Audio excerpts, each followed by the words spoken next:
বিশেষকৈ যোৱা 2 বছৰ আগত আমাৰ যিটো বিটিআৰৰ ভৌগোলিক পৰিসীমা বেলেগ, ইয়াৰ সামাজিক ব্যৱস্থা বেলেগ, ইয়াত ৰাজনৈতিক পেটাৰ্ণটো বেলেগ। গতিকে ইয়াত এটা কাম কৰিবলৈ আমাৰ গোৰ্খা সমাজৰ পৰা, গোৰ্খা জাতিৰ পৰা এটা স্বতন্ত্ৰ সংগঠনৰ অনুভৱ কৰা হৈছিল।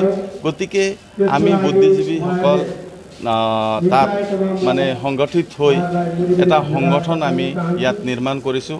এইটোৰ নাম হৈছে বিটিআৰ গোৰ্খা সমাজ। ইয়াৰ পৰিধি অকল বিটিআৰৰ 5টা জিলা মাত্ৰ। গতিকে 21 আগষ্ট 2020 কাজালগাঁৱত আমাৰ এই সংগঠনটো জন্মগ্ৰহণ হৈছিল।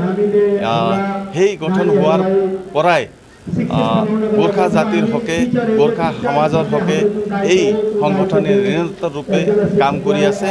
গতিকে আজি ফাউণ্ডেশ্যন ডে ইয়াত হৈছে। চিৰাং জিলাই এই বিটিআৰ গোৰ্খা সমাজৰ 2য় ফাউণ্ডেশ্যন ডেটো ইয়াত পালন কৰি আছে এই শান্তিপুৰত। গতিকে আমি ইয়াত বিভিন্ন গোৰ্খা জাতিৰ বিভিন্ন জনগোষ্ঠী ইয়াত উপস্থিত হৈছোঁ। গোৰ্খা সমাজৰ মানুহবিলাক এই এৰিয়াৰ চিৰাং জিলাত বসবাস কৰা মানুহবিলাক ইয়াত উপস্থিত হৈছে।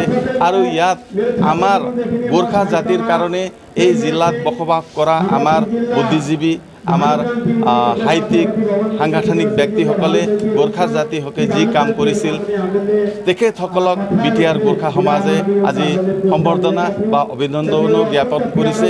গতিকে এই কাৰ্যক্ৰম আজি ইয়াত আছিল।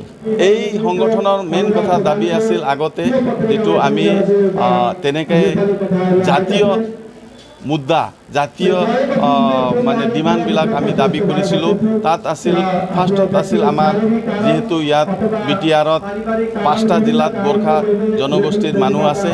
ইয়াত আমি ভূমি অধিকাৰটো সম্পূৰ্ণৰূপে পোৱা নাই। বিভিন্ন ক্ষেত্ৰত ভূমিৰ সমস্যা উৎপন্ন হৈ আছে। গতিকে আমি ভূমিৰ অধিকাৰ পাবলৈ আমি ডিমাণ্ড কৰিছিলোঁ।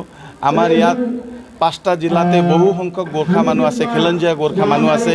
কিন্তু আজিলৈকে আমি আমাৰ এটাও MCLA বা EM বা MLA জিকাৰ এনেকুৱা সমষ্টি নাই। গতিকে আমি এই চৰকাৰৰ আমাক কমেও 4টা সমষ্টি বনাই দিব লাগে বুলি আমি অনুৰোধ কৰি দাবী কৰিছিলোঁ। আৰু ঠিক তেনেকৈ যোৱা বেলিত আমি গোৰ্খা সমাজৰ পৰা এটাও MCLA জিকি অহা তেনেকুৱা পৰিৱেশ নাছিল। গতিকে MCLA জিকি অহাৰ পৰিৱেশ সৃজনা কৰিব লাগে বুলি আমি দাবী কৰিছোঁ। ঠিক তেনেকৈ অন্যান্য সাহিত্যিক ডিমাণ্ড আছে। তেনেকৈ শৈক্ষিকত আমাৰ নেপালী MLA শিক্ষকবিলাক আছে, যিহেতু অনাৰাৰী হিচাপে কাম কৰি আছে। আজিলৈকে তেখেতসকলৰ চাকৰি নিয়মীকৰণ হোৱা নাই, নিয়মীকৰণ কৰিব লাগে। আমাৰ ইয়াত যিহেতু 4টা জিলাত বহু সংখ্যক গোৰ্খা মানুহ ইয়াত বসবাস কৰে, ইয়াত এটা গোৰ্খা ডেভেলপমেণ্ট বোৰ্ড লাগে বুলি আমি ডিমাণ্ড কৰিছোঁ। ঠিক তেনেকৈ বহু সংখ্যক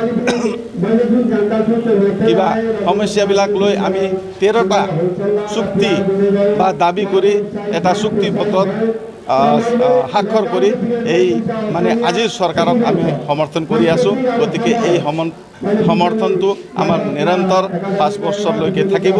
এইটোৱে আৰু আজি বিটিআৰৰ চিফ প্ৰমোদ বড়ো ডাঙৰীয়াই বিটিআৰৰ সকলো জাতি জনগোষ্ঠীক একত্ৰিত কৰি আগুৱাই লৈ যাব বিচাৰিছে। আমি কিমান অশান্তি বিচাৰিম? বড়োসকলৰ এটা দীঘলীয়া সংগ্ৰাম, বড়োলেণ্ডৰ আন্দোলনটো যি ইয়াতে হৈছে, বিভিন্ন সময়ত NDBৰ আন্দোলন, PLTৰ আন্দোলন আৰু নিখিল ভাৰত ছাত্ৰ সংস্থাৰ উপেন বৰ্মাই আৰম্ভ কৰা যি মানে বড়োসকলৰ যি ড্ৰিমছ, এই ড্ৰিমছটো মানে আগুৱাই লৈ যাবৰ কাৰণে বড়োলেণ্ডটো লৈ যি এটা এজেণ্ডা লৈ বড়োসকলৰ নেতৃত্বসকলে যি আন্দোলন কৰি আহিছিল, ইয়াৰ অন্তিম পৰ্যায়ত প্ৰমোদ বড়ো ডাঙৰীয়াই এই সকলোটো অনুধাৱন কৰি বিটিআৰত এতিয়া সংগ্ৰাম নহয়, বিটিআৰটো ডেভেলপ কৰিব লাগে। যদি বিটিআৰটো ডেভেলপ কৰিব লাগে তেনেহ'লে আমি বিটিআৰত থকা সকলো জাতি জনগোষ্ঠীক তেখেতসকলৰ সংবিধানমতে যি অধিকাৰ আছে এই অধিকাৰটো তেখেতসকলক দিব লাগে। এইটো অধিকাৰ দিবলৈ যাওঁতে প্ৰটেক্টেড কমিউনিটি হিচাপে ট্ৰাইবেল বেল্ট এণ্ড ব্লকত, বিটিআৰৰ ভিতৰতে ট্ৰাইবেল বেল্ট এণ্ড ব্লকত বিশেষকৈ মানে সান্তালী কমিউনিটি আৰু নেপালী ভাষী কমিউনিটি হিচাপে প্ৰটেক্টেড তাত ৰখা হৈছিল। নেপালী ভাষী হিচাপে নেপালী নামটো তাতে থকাৰ কাৰণে গ্ৰেজিং কাল্টিভেটৰৰ কথাটো তাত উল্লেখ কৰা হৈছে। কিন্তু গ্ৰেজিং কাল্টিভেটৰ হিচাপে এতিয়া গ্ৰেজিং কাল্টিভেটৰ মানুহবিলাক নাই। এই গ্ৰেজিং কাল্টিভেটৰ হিচাপে এতিয়া গোৰ্খাসকল বা নেপালীসকল ইয়াত নাই।